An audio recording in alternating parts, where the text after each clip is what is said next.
sales of goods, sales of goods on approval or return basis.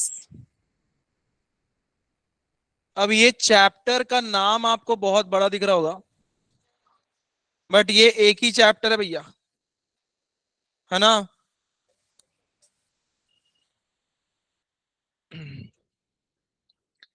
अब ये concept है क्या, बंद कर दूं?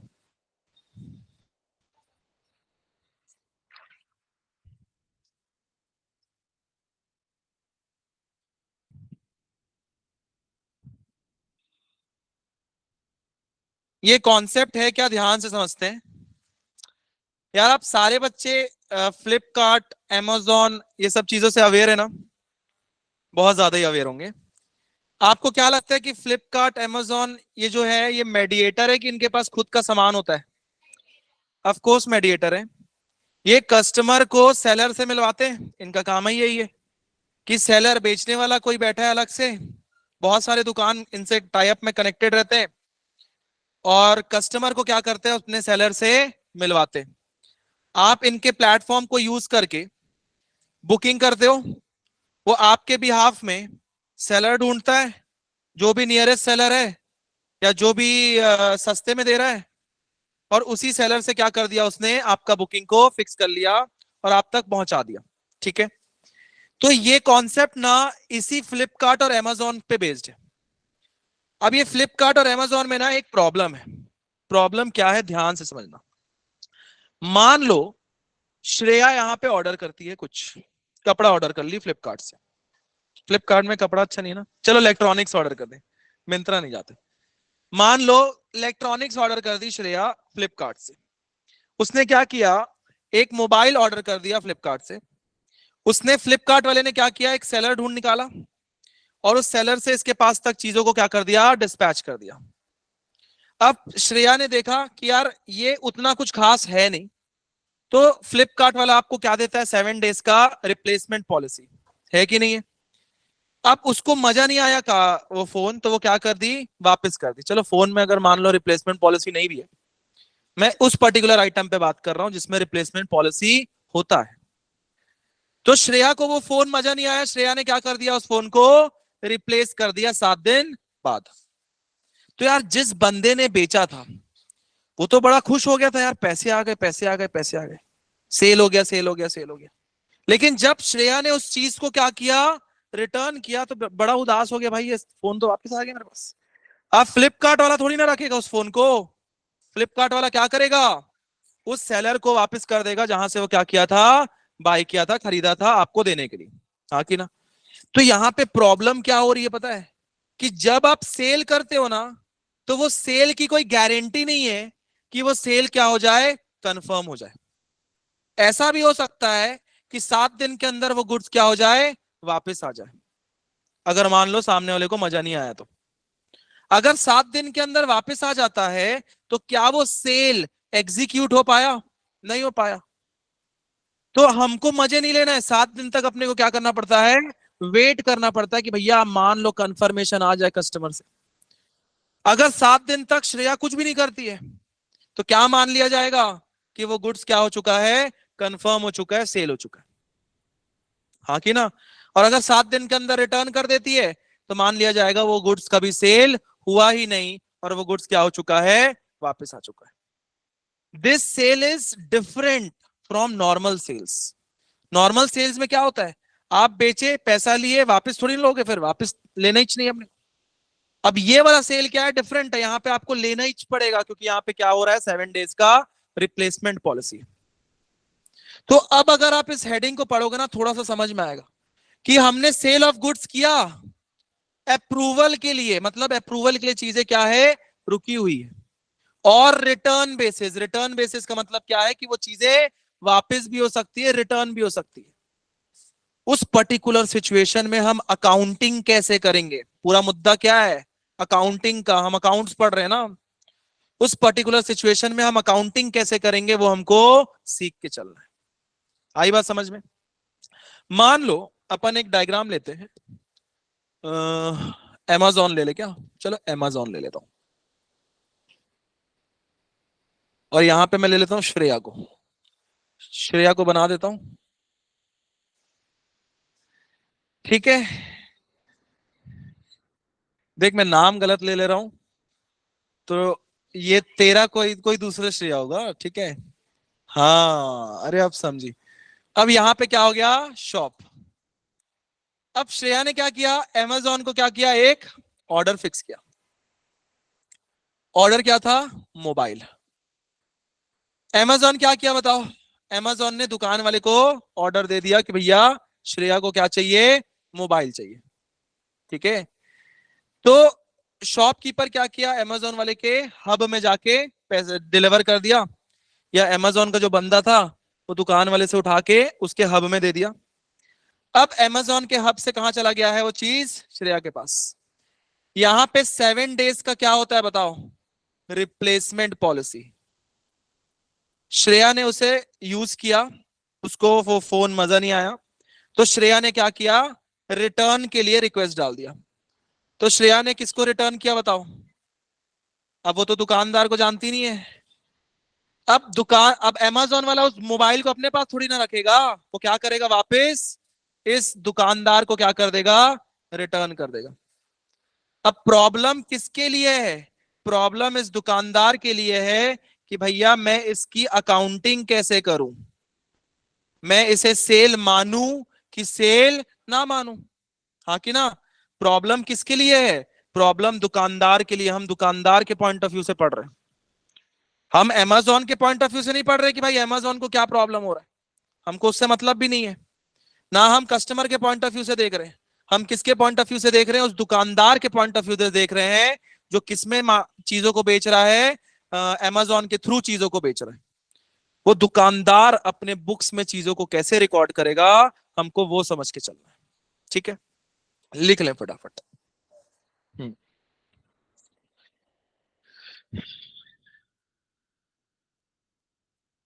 बता, सही बोल रहा है, वैसे ही छोड़ रहा है, एकदम वैसे ही छोड़ा। और जो लिख चुके हैं वो नहीं भी लिखेंगे चल जाए, कोई दिक्कत नहीं।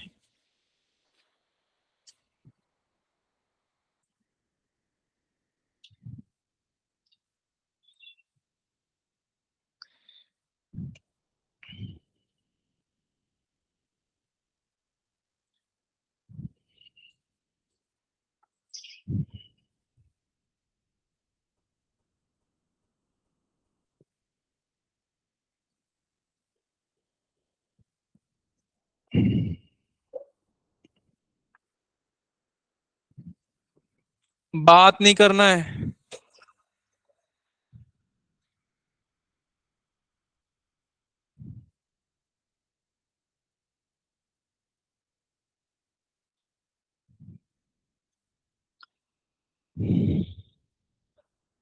हाँ मैं बनवा इसलिए रहा हूं क्योंकि आप एक बार इस डायग्राम को देख लोगे तो आपको पूरा कहानी याद आ जाएगा।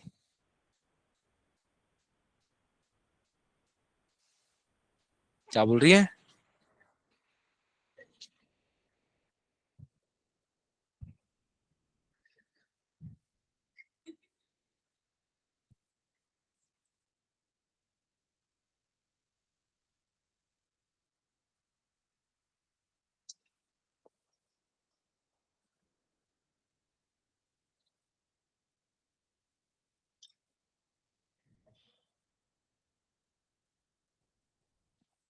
अब मैं एक ऐसा चीज बताने जा रहा हूं जो तुमको लगेगा कि सर क्या ये एक्चुअल में होता था। आप 11th 12th पढ़ चुके हैं ना, अकाउंट्स लेके।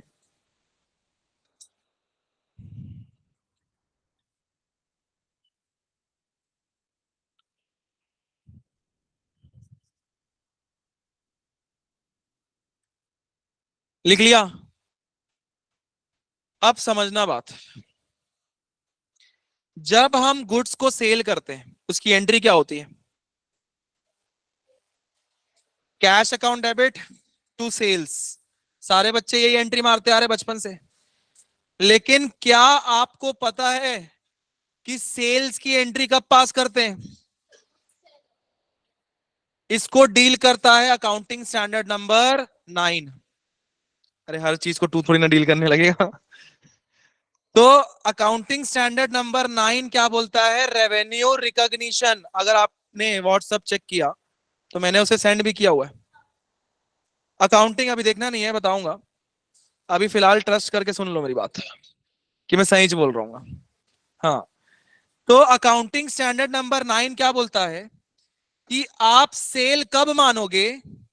जब एक्चुअल में गुड्स आपके पास से चला गया हो और पैसे आने की श्योरिटी हो गई हो, तभी हमको सेल मान के चलना है। तो यार अकाउंटिंग स्टैंडर्ड को तो फॉलो करना पड़ेगा ना। अकाउंटिंग स्टैंडर्ड नंबर 9 क्या बोलता है? फिर से समझना, 2 पॉइंट बोलता है। पहला पॉइंट यह है कि गुड्स आपके गोडाउन से निकल गया है, रिस्क ट्रांसफर हो गया है, पहली चीज। और दूसरी चीज क्या है? पैसे आने की श्योरिटी हो गई है। अगर ये दोनों चीज फुलफिल हो गया है, तभी आप क्या कंसिडर करके चलोगे? उसे सेल कंसिडर करके चलोगे। तो लिखते हैं, एज पर accounting standard 9, that is revenue recognition,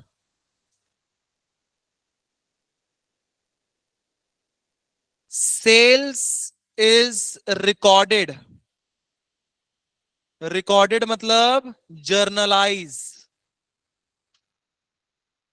when, sales कब जर्नलाइज होता है? When, point number A, goods are dispatched.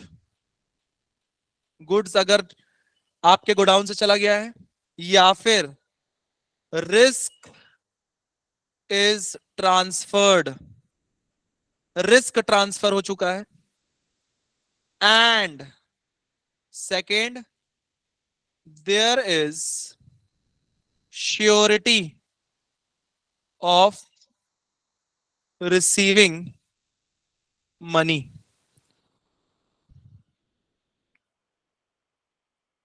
There is surety of receiving money.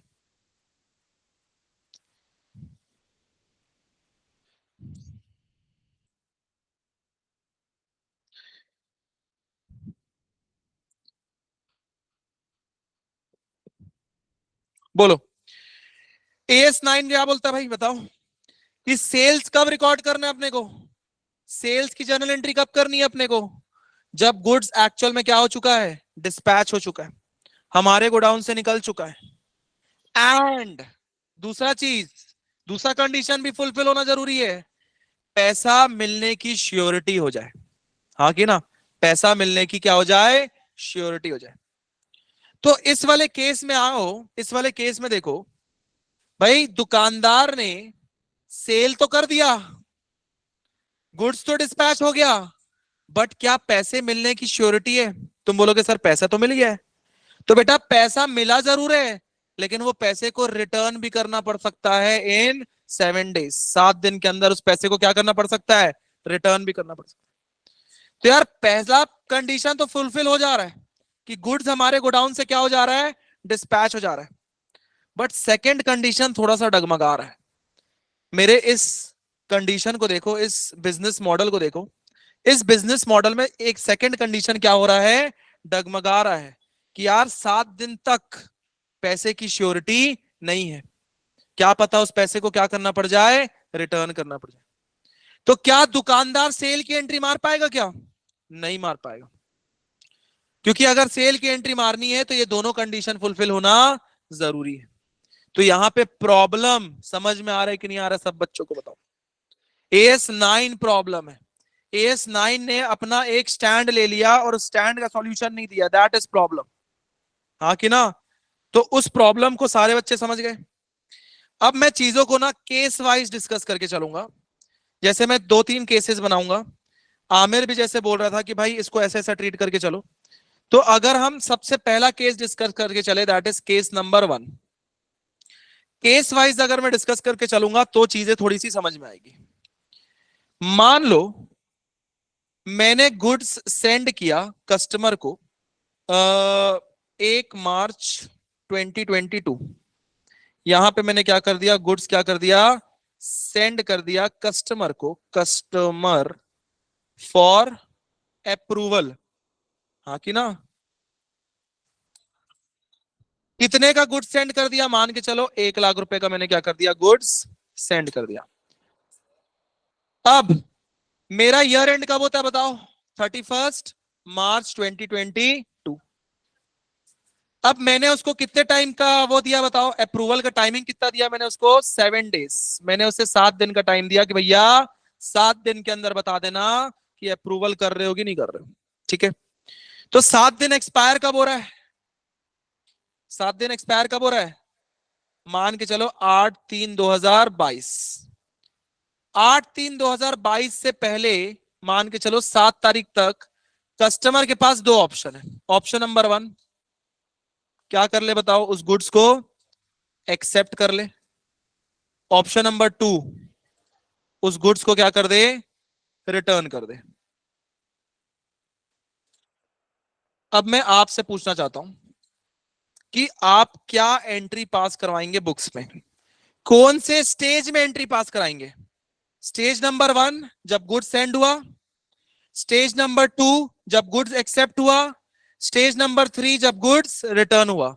तो आप बताओ कौन से स्टेज में जर्नल एंट्री पास कराएंगे, एज अ लेमैन आप किस स्टेज में इसे एंट्री पास करके चलेंगे अपने बुक्स में। मतलब और एक्सेप्ट होगा तब बोल रहा है भैया, एक जन बोल रहा है कि एक्सेप्ट होगा तभी मैं उसे सेल मानूंगा, तभी मैं एंट्री मार के चलूंगा। और बताओ और बताओ और बताओ, जब हमने अप्रूवल के लिए सेंड किया तब एंट्री मार के चलेंगे, एक जन ये बोल रहा है। और बताओ 8 तारीख कब हो गया, अबे 8 तो आया नहीं है, 7 तारीख है ना। हाँ 7 तारीख को क्या, कब, ऑप्शन नंबर 1 में या ऑप्शन नंबर 2 में, जब एक्सेप्ट होगा तब। अगर आप अकाउंटिंग स्टैंडर्ड 9 को पढ़ोगे ना, अकाउंटिंग स्टैंडर्ड 9 क्या बोलता है कि सर जब गुड्स सेल डिस्पैच हो जा रहा हो और जब पैसे की श्योरिटी हो तभी आपको क्या करना है, सेल की एंट्री पास करनी है। तो आपको लगेगा कि सर जब एक्सेप्ट हो रहा है तभी तो श्योरिटी हो जा रही है ना, पैसे आएंगे तो हमको इस पर्टिकुलर डेट पर जर्नल एंट्री पास करके चलना है, हमको सेल 7 तारीख को लेके चलना है। बट एक दुकानदार के लिए एक प्रॉब्लम है। प्रॉब्लम क्या है मैं तुमको बताता हूं। जब उसने गुड्स सेंड किया उसके गोडाउन से तो गुड्स चला गया, तो हाँ, और अगर उस पर्टिकुलर डेट में गोडाउन में मैच करने जाएगा तो उसका बुक्स और उसका अकाउंट्स मैच ही नहीं होना है, उसका फिजिकल स्टॉक और उसका बुक्स कभी मैच होगा ही नहीं उस पर्टिकुलर केस में। तो उसको कहां पे एंट्री पास करना पड़ेगा, उसको एंट्री पास करना पड़ेगा जब एक्चुअल में गुड्स सेंड हो रहा हो। क्यों एंट्री पास करना पड़ेगा यहां पे सोचो, जब वो एंट्री पास करेगा मतलब उसके बुक्स से स्टॉक गया, मतलब अगर वो अपने बुक्स को अपने गोडाउन से मैच करने जाए पूरा टैलीड होगा, क्योंकि उसके गोडाउन में भी वो स्टॉक नहीं है और उसके बुक से भी वो स्टॉक हट चुका है। हाँ कि ना। अब उसको एंट्री कब पास करना पड़ रहा है, इस पर्टिकुलर डेट पर। बट जब वो इस पर्टिकुलर डेट पर एंट्री पास कर रहा है ना, तब वो AS9 को क्या कर रहा है, ठुकरा रहा है, वॉयलेट कर रहा है। हाँ कि ना। AS9 को कड़ी निंदा करते हुए उसने कब एंट्री पास कर लिया, 1 तारीख को। क्या एंट्री पास करेगा बताओ, अगर मैं सेल्स मान भी लूं उसे, अगर मैं इसे एक्चुअल सेल्स मान भी लूं, तो गुड्स सेंड करते टाइम क्या एंट्री पास करेगा, कैश नहीं, मान के चलो customer account debit, debtor account debit to sales. अब उसने कब एंट्री पास किया बताओ, जब गुड्स सेंड हुआ। अब आगे चल के अगर गुड्स एक्सेप्ट हो जाता है तब कोई एंट्री पास करेगा क्या, नहीं करेगा। क्यों नहीं करेगा बताओ, क्योंकि ऑलरेडी उसने एक्सेप्टेंस मान के ही तो एंट्री पास किया था, अब 10 बार एंट्री थोड़ी ना कर लेगा। हाँ कि ना। लेकिन अगर गुड्स रिटर्न हो रहा होगा तो आपको रिटर्न की एंट्री पास करनी पड़ेगी। रिटर्न की क्या एंट्री पास करेंगे, उल्टी एंट्री, क्या एंट्री पास करेंगे, sales account debit to customer. Accountancy में कस्टमर को क्या बोला जाता है, डेटर को क्या बोला जाता है, ट्रेड रिसीवेबल। यस और नो। तो यहां पर मैं ट्रेड रिसीवेबल लिख लेता हूं।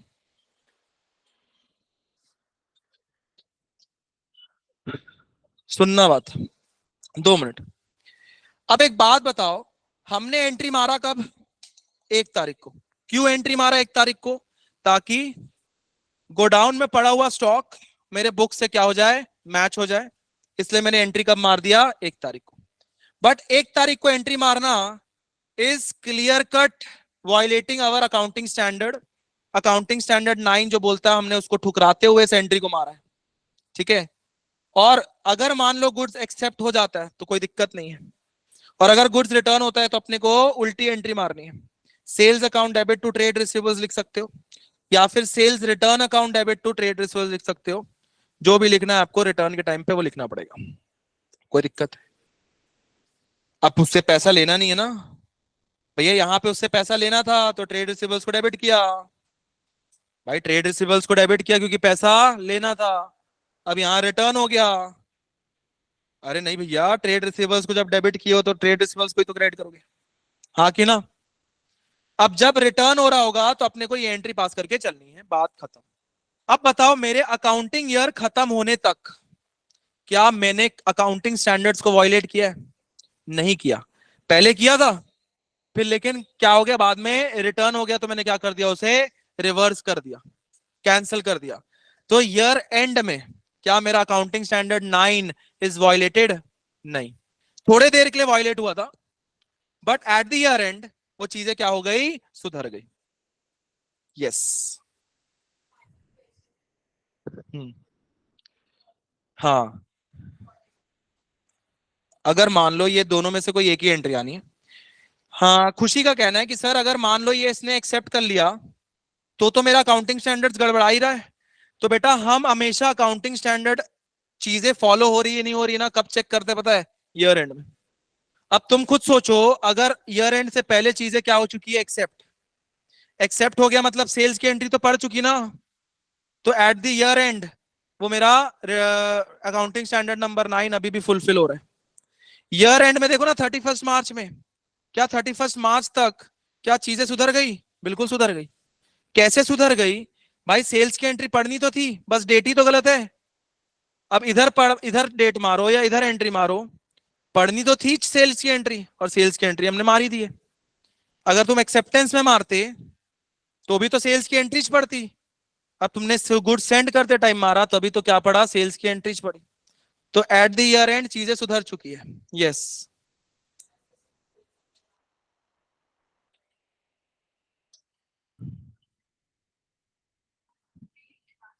हम्म। हाँ बिल्कुल, कैश अकाउंट डेबिट होता है, बट एक्चुअल में वो क्या करता है, उसे ट्रीट पता है? वो उसे कैश रिसीव्ड इन एडवांस, उसे लाइबली एसेट में रखता है, क्योंकि वो पैसे को रिफंड कर सकते हैं, रिफंडेबल है रहता है वो पैसा। तो वो कैश रिसीव्ड इन एडवांस को डेबिट करता है। तो कुल मिला के वो ट्रेड रिसीवेबल्स को ही डेबिट करता है। हम्म।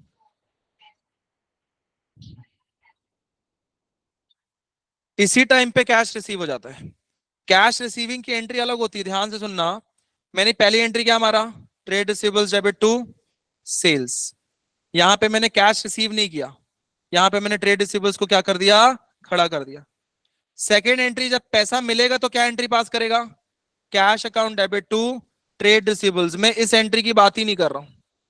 ये पैसा मिले ना मिले मेरे को इससे मतलब नहीं है। मेरे को मतलब है भैया सेल्स कब बुक हो रहा है। तो सेल्स बुक करते टाइम मैं तो डेटर को खड़ा करूंगा ही करूंगा। अगर तुरंत पैसा मिल रहा है, तुम्हारा ये कहना है कि सर बचपन में हम पढ़ते थे कि सर पैसा अगर तुरंत मिलता है तो हम कभी भी डेटर का नाम नहीं लिखते। लेकिन ऐसा नहीं होता प्रैक्टिकल लाइफ में। प्रैक्टिकल लाइफ में हर एंट्री के दो एंट्री होते हैं। पहले डेटर खड़ा किया जाता है, फिर डेटर को कैंसिल किया जाता है, भले वो सेम डे में हो, भले वो तुरंत पैसा मिल जाए, बट स्टिल हम पहले डेटर को खड़ा करेंगे, फिर डेटर को कैंसिल करेंगे।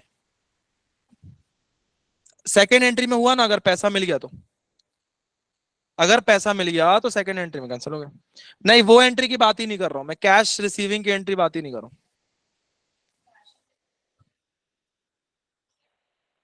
हाँ, ये एंट्री तो सेम ही होगा। लेकिन अगर मान लो कैश मुझे मिलता है ना, तो ये जो कैश है मैं क्या करूंगा पता है, जो पैसा मुझे मिला ना, तो मैं क्या करूंगा, कैश एडवांस अकाउंट डेबिट, इस पैसे को अलग से रखूंगा, उसको यूटिलाइज नहीं करूंगा। इसे मैं अलग से एसेट साइड रखूंगा, क्योंकि मुझे इस पैसे को क्या करना पड़ सकता है फ्यूचर में, रिटर्न करना पड़ सकता है, रिफंड करना पड़ सकता है। लाइबिलिटी नहीं, क्योंकि डेबिट हो रहा ना भैया। हम्म। हाँ, हमेशा दो एंट्री पास होती। हाँ, हमेशा दो एंट्री होती। और मैं इसकी एंट्री बात ही नहीं कर रहा हूं, मैं कैश की बात ही नहीं कर रहा हूं, मैं किसकी बात कर रहा हूं, केवल पहली एंट्री की, दैट इज सेल्स। मेरा पूरा फोकस, मेरा पूरा कॉन्सेप्ट सेल्स की एंट्री पे बेस्ड है। पैसे मिलने ना मिलने से मेरे को कोई मतलब नहीं है। दिस पूरा concept is based on sales की एंट्री। पैसा मिलने और ना मिलने से मेरे को कोई भी मतलब नहीं है। ठीक है।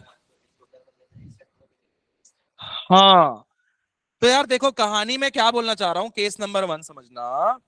मैंने गुड सेंड कब किया, मेरा फाइनल सेटलमेंट कब होना चाहिए था, ईयर एंड कब हो रहा है, ईयर एंड से पहले फाइनल सेटलमेंट है। मैंने जब गुड सेंड किया तो मैंने उसे क्या मान लिया, AS9 को ठुकरा के, और मैंने उसे सेल्स की एंट्री पास कर दी। अगर मान लो एक्सेप्ट हो जाता है तो वेल एंड गुड, तो भी मेरा AS9 चल रहा है, जिंदा है। अगर रिजेक्ट हो जाता है तो रिजेक्शन की एंट्री मार लो, तो भी मेरा AS9 जिंदा ही है। हम्म। हाँ, तो वो केस नंबर 2 बताऊंगा, बता रहा हूँ अभी, इसको लिख ले।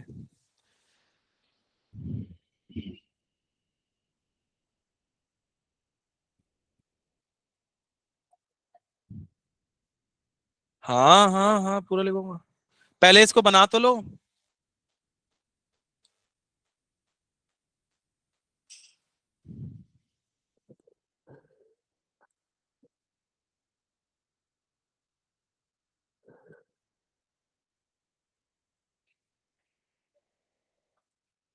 हाँ, 31 मार्च। जो भी स्टैंडर्ड्स, जो भी एएस का implementation, all are matched on the year end. अगर ईयर एंड तक आपने सुधार दिया गलती करके, तो कोई दिक्कत नहीं है, फिर तो ओके, आपका बुक्स एकदम सही है।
लिख लिया, अब लिखो भैया,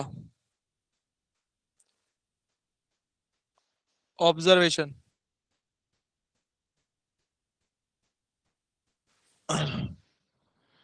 टू मैच, ऐसा लिखते, the business, the business is forced to pass the sales entry at the time of dispatch of goods, because goods, that is on 1st 3 2022, because the business needs to match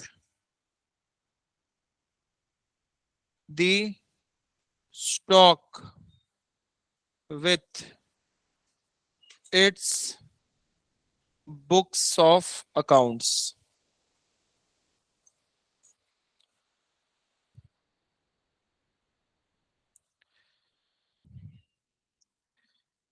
business ने 1/3/2022 में entry क्यों मारा? क्योंकि उसको अपने stock को match कराना है अपने बुक्स ऑफ अकाउंट से, इसलिए एंट्री मारना जरूरी था। आगे लिखते, by passing such sale entry the business violates accounting standard 9।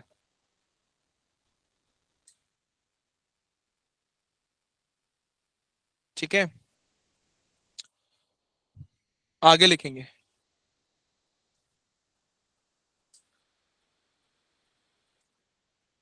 On 7/3/2022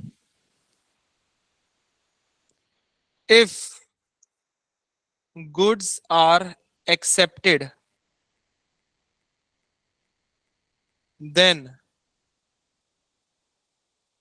further no entry is passed। Further हम कोई भी एंट्री पास नहीं करते, because sale entry is already passed on 1/3/2022।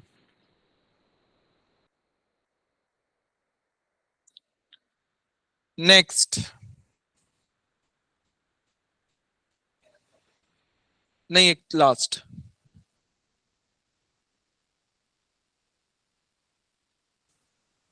If goods are returned, अगर गुड्स रिटर्न हो गया तो then entry is reversed.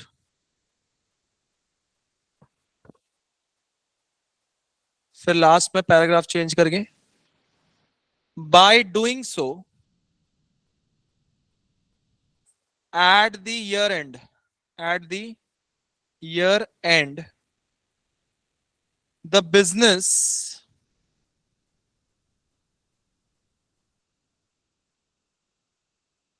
starts, the business complies, लिख लो, the business comply with the accounting standard 9।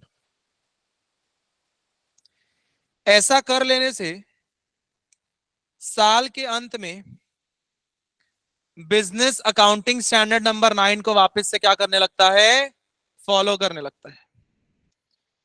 तो अकाउंटेंसी की यही कहानी है भैया, साल भर में आप कुछ भी कर लो, अगर आप उसे साल के पहले सुधार लेते हैं तो आपके सारे 7 खून क्या कर लिए जाएंगे? माफ कर दिए जाएंगे, है ना।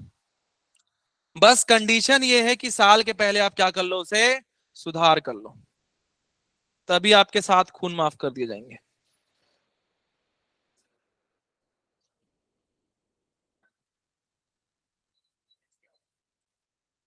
आप पढ़ेगा। अब देखो कहानी ऐसी है कि अकाउंटिंग स्टैंडर्ड को फॉलो करना तो जरूरी है।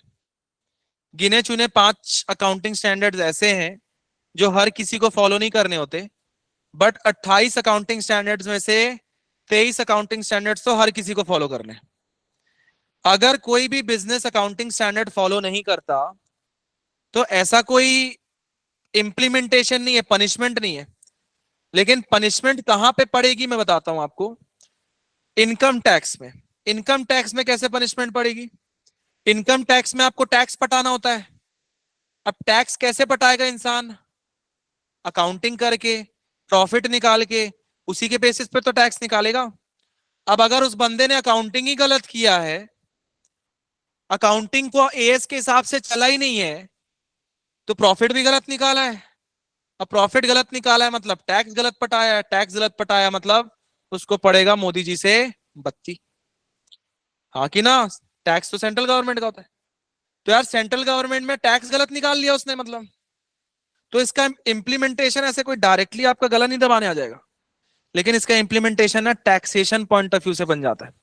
सेकंड, आप अपनी अगर ऑडिट रिपोर्ट, अपना फाइनेंशियल स्टेटमेंट बैंक के पास लेके जाते हो लोन के रूप में, लोन लेना है अगर, तो बैंक वाला आपको फाइनेंस ही नहीं करेगा अगर आप अकाउंटिंग स्टैंडर्ड्स फॉलो नहीं कर रहे हो। बैंक वाला आपको लोन ही नहीं देगा, क्योंकि अकाउंटिंग स्टैंडर्ड्स फॉलो करना जरूरी है ना। ऐसा कोई पाप नहीं है, ऐसा कोई आपको गोली नहीं मार देगा कि आप अकाउंटिंग स्टैंडर्ड्स फॉलो नहीं कर रहे हो। बट कुल मिला के आपको अगर सरवाइव करना है इंडिया में, तो आपको अकाउंटिंग स्टैंडर्ड्स कहीं ना कहीं फॉलो करना ही पड़ जाएगा, क्योंकि आपको टैक्स पटाना है, आपको लोन लेना होता है, बहुत सारा काम करना होता है। तो all this thing makes you forced to follow accounting standards. हाँ कि ना? तो अकाउंटिंग स्टैंडर्ड तो फॉलो करना ही है। बात समझ में आ गई? तो एक छोटा सा कॉन्सेप्ट है, अपन इसे खत्म करेंगे 2 मिनट में। हमने चालू किया था sale of goods on approval basis. ये कॉन्सेप्ट बड़ा ही अच्छा है। हम गुड्स को बेच रहे हैं, किसके थ्रू बेच रहे हैं? मेडिएशन के थ्रू बेच रहे हैं, यूजिंग Amazon और फ्लिपकार्ट, और भी कोई प्लेटफॉर्म हो सकता है, उसके थ्रू बेच रहे हैं। इसमें प्रॉब्लम क्या आता है कि रिप्लेसमेंट पॉलिसी होती है।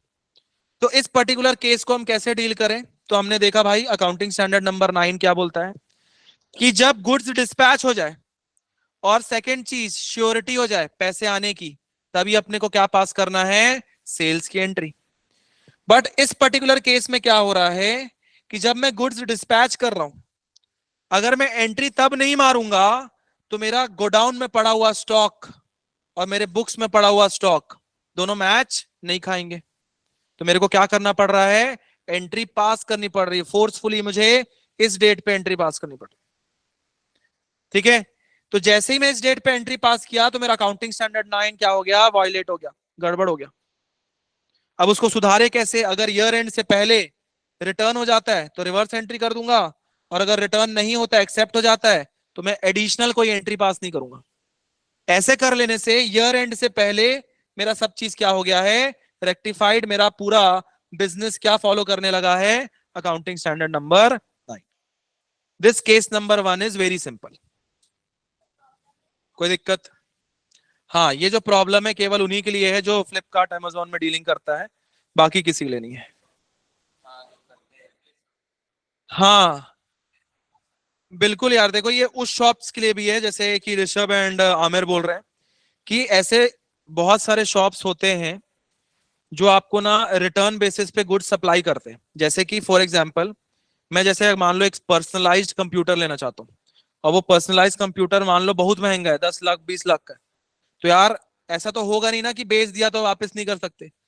वो पहले हमको बेचता है, बोलता है भैया यूज कर लो, देख लो आपके हिसाब से चीजें जम रही है कि नहीं जम रही, कोई भी चेंजेस करना है तो हम रिप्लेस करके नया डाल देंगे।